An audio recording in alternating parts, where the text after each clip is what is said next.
សួស្តីបងប្អូនទាំងអស់គ្នាថ្ងៃនេះខ្ញុំមកចែករំលែកបងប្អូនទាំងអស់គ្នាពីរបៀបធ្វើម៉េចដាក់ story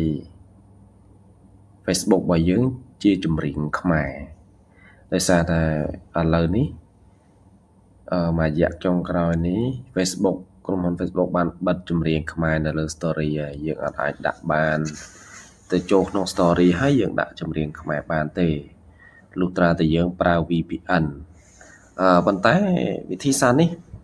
យើងមិនចាំបាច់ប្រើ VPN ទេគឺយើងអាចធ្វើបានបងប្អូនឥ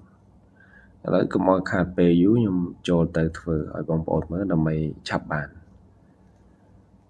ជាដំបូងយើងចូលមក Facebook របស់យើងហ្នឹងហើយ Facebook យើងធម្មតាណាយើងចូលមកហើយយើង search ពាក្យ search រកចម្រៀងខ្មែរចម្រៀងអីក៏ដោយដែលបងប្អូនពេញចិត្តបើបងប្អូនមានចំណងជើងបទចម្រៀងបងប្អូន search ចំណងជើងតែម្ដងទៅឧទាហរណ៍បងប្អូនយើងចង់ដាក់អីគេ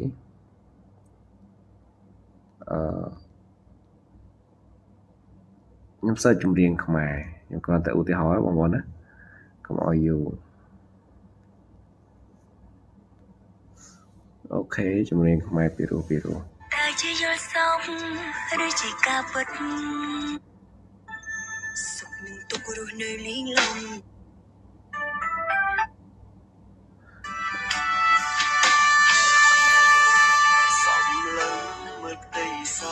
អូខេខ្ញុំសម្រេចចិត្តឲ្យយក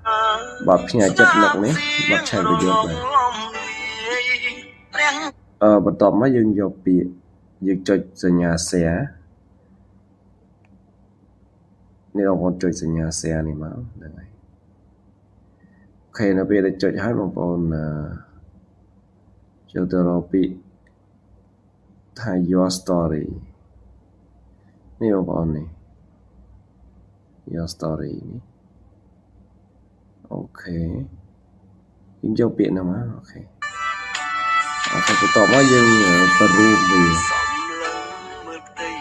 យើងបរួមផ្ទៃរូបភាពវីដេអូនេះឲ្យទូចស្នាបសៀងរលកលំអូខេព្រះពីអូដីអូខេទូចតែនឹងបានហើយអូខេ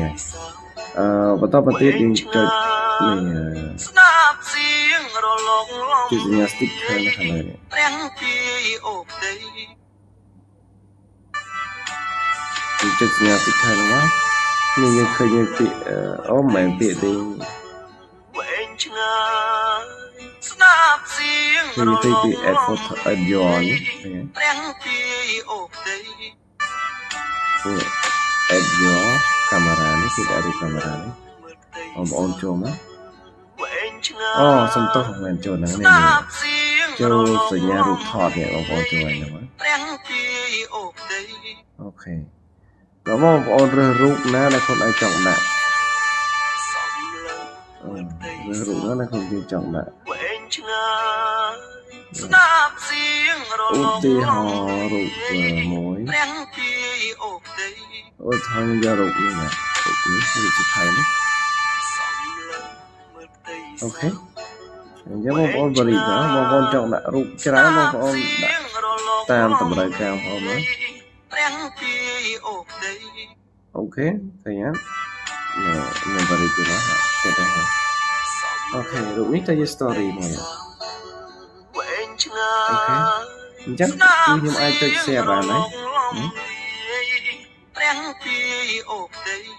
នៅពេលដាក់ចឹងហើយបងប្អូនអាចចុច share នេះទៅគឺវា load ចូលទៅក្នុង story Facebook របស់យើងហើយណា